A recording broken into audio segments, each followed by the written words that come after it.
আমাদের ধর্মীয় আলোচনা চ্যানেলটি সাবস্ক্রাইব করুন এবং সব সময় আমাদের পাশে থাকুন। যদি আমাদের আলোচনা আপনার ভালো লাগে তাহলে ভিডিওতে একটি লাইক দিন, আপনার মূল্যবান মতামত কমেন্ট করে জানান। দেবী দুর্গার বাসন্তী রূপ, আদি দুর্গোৎসবের ইতিহাস ও মাহাত্ম্য। বাংলার ঋতুচক্রে বসন্তকালকে বলা হয় ঋতুরাজ। চারদিকে যখন নতুন প্রাণের স্পন্দন, পলাশ শিমুলের রক্তিম আভা আর কোকিলের কুহুতান, ঠিক সেই সময়েই মর্তলোকে দেবী আবির্ভূত হয়েছিলেন তার বাসন্তী রূপে। আমরা আজ যে শারদীয়া দুর্গাপূজার সাথে অভ্যস্ত, সেটি মূলত শ্রী রামচন্দ্র প্রবর্তিত অকাল বোধন। কিন্তু শাস্ত্রীয় বিধি অনুযায়ী দেবীর আদি এবং আসল আরাধনা হল বসন্তকালের এই বাসন্তী পূজা। আজ আমরা জানব কিভাবে একজন রাজ্যহারা রাজা এবং এক সর্বশান্ত বণিক এই পূজার সূচনা করেছিলেন। রাজা সুরথ ও সমাধি বৈশ্যের কাহিনী।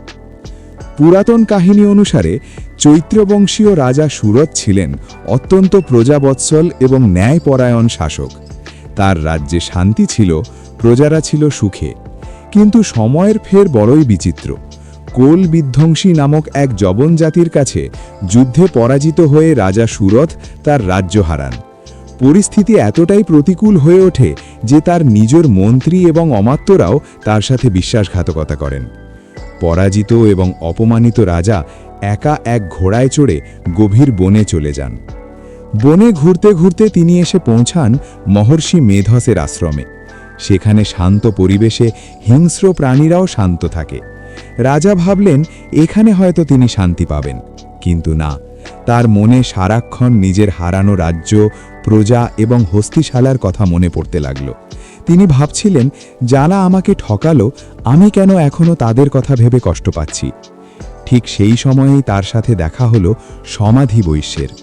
সমাধি ছিলেন একজন ধনী ব্যবসায়ী, কিন্তু তার নিজের স্ত্রী এবং সন্তানরা তার সমস্ত সম্পত্তি কেড়ে নিয়ে তাকে বাড়ি থেকে বের করে দিয়েছিল। রাজা সুরথ দেখলেন তার এবং সমাধির দুঃখ একই সুতোয় গাঁথা।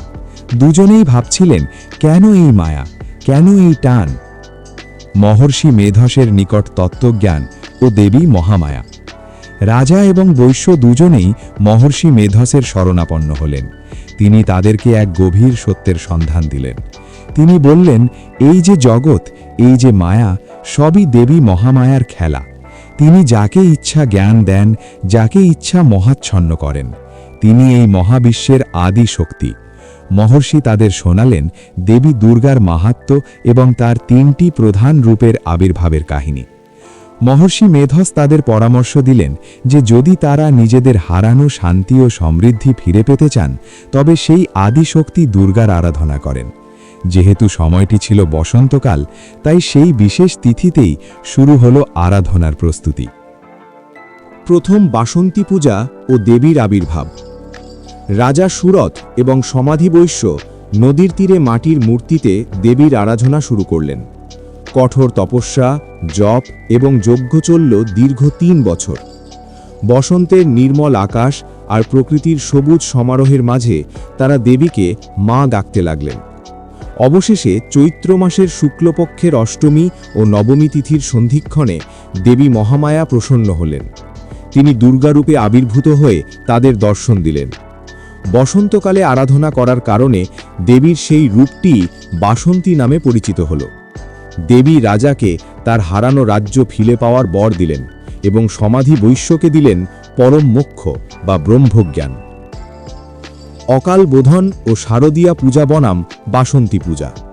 অনেকেই প্রশ্ন করেন, যদি বাসন্তী পূজাই আদি পূজা হয়, তবে শরৎকালের পূজা এত জনপ্রিয় কেন? এর উত্তর লুকিয়ে আছে রামায়ণে।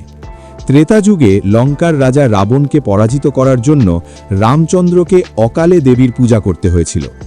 শাস্ত্রমতে দেবতারা দক্ষিণায়নের সময় শরৎ থেকে শীত নিদ্রিত থাকেন। রামচন্দ্র শরৎকালে দেবীকে অকাল বোধন বা অসময়ে জাগিয়েছিলেন বলে সেটির নাম হয় শারদীয়া দুর্গাপূজা।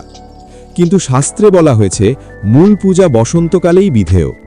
বাসন্তী পূজা হল প্রাকৃতিক নিয়মের পূজা, আর শারদীয়া পূজা হল বিশেষ প্রয়োজনে করা পূজা। বসন্তের এই পূজা শান্তি ও মঙ্গলের প্রতীক। দেবী বাসন্তী চৈত্র মাসের শুক্লপক্ষের ষষ্ঠী থেকে দশমী পর্যন্ত পূজিত হন। বাসন্তী নামের আধ্যাত্মিক তাৎপর্য। বাসন্তী মানে যা বসন্তের সাথে যুক্ত। বসন্ত ঋতুতে যেমন পুরনো জরাজীর্ণ পাতা ঝরিয়ে নতুন কিশলয়ে সেজে ওঠে, দেবী বাসন্তীও তেমনি ভক্তের মনের অবিদ্যা, অহংকার এবং মোহ নাশ করে শুদ্ধ জ্ঞানের সঞ্চার করেন। রাজা সুরথ তার রাজ্য ফিরে পেয়েছিলেন সত্য, কিন্তু তার চেয়ে বড় পাওয়া ছিল দেবীর কৃপা। বাসন্তী পূজা আমাদের শেখায় যে ঘোর বিপদেও যদি একাগ্রচিত্তে শক্তির আরাধনা করা যায় তবে জয় সুনিশ্চিত। উপসংহার। আজকের ব্যস্ত পৃথিবীতে আমরা শারদীয়া উৎসবে মাতোয়ারা হই ঠিকই, কিন্তু বাসন্তী পূজার সেই ধীর স্থির ও পবিত্র মাহাত্ম্য আজও আমাদের সনাতন সংস্কৃতির এক অবিচ্ছেদ্য অংশ। রাজা সুরথের ভক্তি আর মহর্ষি মেধসের জ্ঞান আজও আমাদের মনে করিয়ে দেয় যে মা দুর্গা কেবল অসুর বিনাশিনী নন, তিনি পরম করুণাময়ী বাসন্তী রূপে আমাদের জীবনের অন্ধকার দূর করে বসন্তের আনন্দ বয়ে আনেন।